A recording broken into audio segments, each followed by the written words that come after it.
다이어트 차트 식단표 이런 거 아니에요. 바꿔놓지 않은 상태로 했기 때문에 살을 빼도 다시 돌아왔던 거예요. 그 닭가슴살이 1년째 냉동실에 있다니까요. 살을 빼려면 아주 간단하잖아요. 노력하지 않아도 살 빠지는 다이어트 평생 이 방법 써먹을 수 있습니다. 안녕하세요, 부채색입니다. 오늘은 하기 싫은 다이어트에 대해서 한번 우리가 이야기를 해볼까 합니다. 365일 우리는 다이어트를 하고 있습니다. 정확히는 365일을 다이어트 생각을 하고 있는 거죠. 우리가 잘 하지 못해서 매번 실패하는 다이어트, 잘 안 돼서 매번 실패하는 다이어트. 만약에 우리가 잘 할 수 있었다면 다이어트는 성공했겠죠. 그래서 다이어트 실패라는 부분 말고 그 앞부분, 잘하지 못하는 이유에 대해서, 잘 안 되는 이유에 대해서 오늘은 초점을 맞춰볼게요. 보통 우리가 잘하는 건 많이 배워서 많이 알고 있거나 무언가를 많이 해봤거나 혹은 깊은 견해가 있는 것들, 반복 숙달의 영역에서 빈도수가 많으면 많을수록 우리는 보통 잘하게 됩니다. 어떤 분야의 전문가가 되려면 최소한 1만 시간 정도의 훈련이 필요하다는 법칙.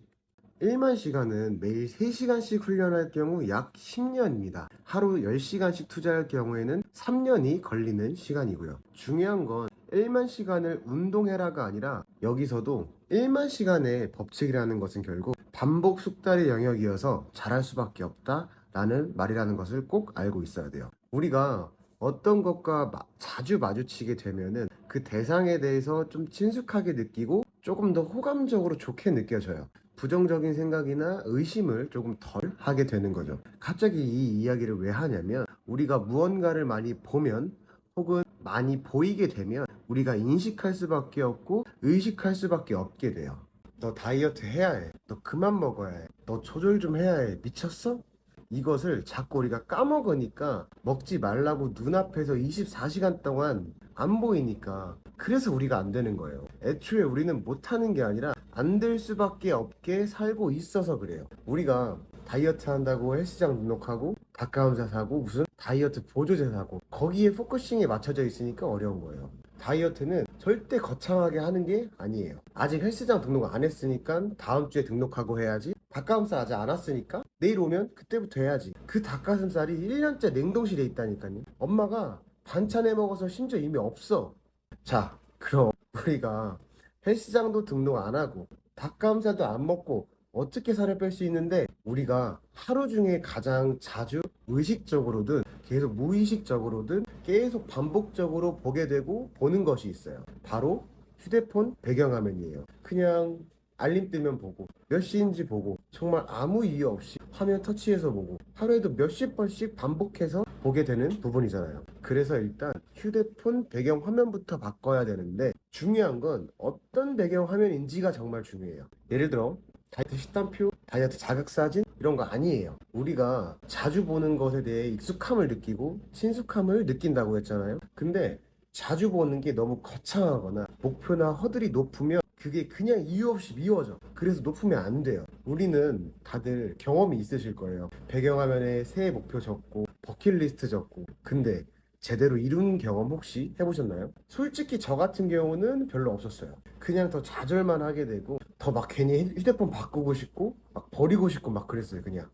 그래서 부담 없는 것들을 적고 노력하지 않아도 되는 것들, 내가 계속 봐도 미워할 수 없는 것들, 결론은 간단한 것들, 거창하지 않은 것들, 하지만 내가 살면서 이것만은 꼭 바꾸고 싶은 것들, 그것들을 계속 반복 행동하면서 무의식으로든 의식으로든 바꿔줄 수 있는 가장 좋은 도구를 우리가 활용하자는 거예요. 그래서 처음에 말한 다이어트 성공과 실패의 포커싱이 아니라 우리가 잘 하지 못하는 이유, 잘 안 되는 이유에 포커싱을 먼저 두자였던 거였어요. 배경화면에 예를 들어 오늘 해야 할 운동 세트, 먹어야 할 식단표가 있다면 내 무의식이 그냥 끝까지 무의식으로 밀고 갈 거예요. 근데 간단하게 매일 날짜와 요일 그리고 몸무게만 적혀 있어. 그럼 운동에 대한 식단에 대한 다이어트를 해야 한다는 부담감이 훨씬 낮아지기 때문에 내가 계속 의식할 수밖에 없게 돼요. 부담감이 적어서 내가 내 머리가 이걸 밀어내지 않는다는 말이에요. 이 부분을 활용하자는 거죠. 단지 내가 지금 간식 앞에 서 있는데 이걸 먹을까 말까 고민한 중이야. 예전에는 그냥 먹었다면 지금은 그래도 내 무의식이 조금이나마나 내 의식을 건드려서 덜 먹던가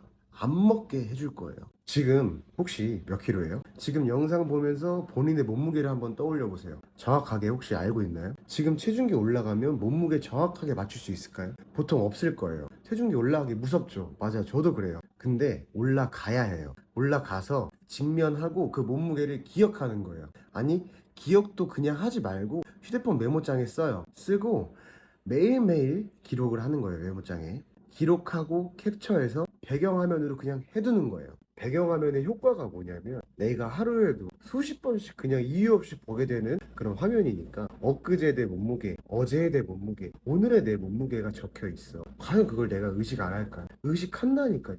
그래서 먹게 되더라도 조금 덜 먹게 되고 간식 앞에서 내가 조금 더 냉정해지고 오늘 뛸까 말까 하는 고민이 있다면 한 번 더 뛰게 되는 거죠. 노력하지 않아도 살 빠지는 다이어트 평생 이 방법 써먹을 수 있습니다. 그냥 이렇게 자연스럽게 부담 없이 일단은 해보고 그 뒤에 뭔가 살이 안 빠지는 정체기가 온다. 그럼 그때 헬스장 등록해서 운동량을 늘리던 헬스장도 아니야. 그냥 집 앞 공원을 더 뛰면 돼요. 식단을 더 타이트하게 잡으면 되는 거예요. 우리는 잘 때도 살이 빠져요. 우리 몸은 하루 종일 칼로리를 소모하게 되는데 생각보다 하루에 더 많은 것들을 우리는 먹고 있을 거예요. 하루 동안 내가 먹는 모든 것을 사진 찍어 놓고 그날 밤에 보면 당장의 오늘이지만 내가 이런 것도 먹었나 싶을 수도 있어요. 그 정도로 우린 너무 과하게 먹고 있어요. 그러니까 스트레스 받지 말고 살을 빼려면 사실 운동과 식단은 필수예요. 필수인데 단기간에 진짜 헬스장에 돈 써가면서 운동 빡시게 하고 식단 시간대 지켜가면서 탄단지 계산해 가면서 막 1, 2개월, 3, 4개월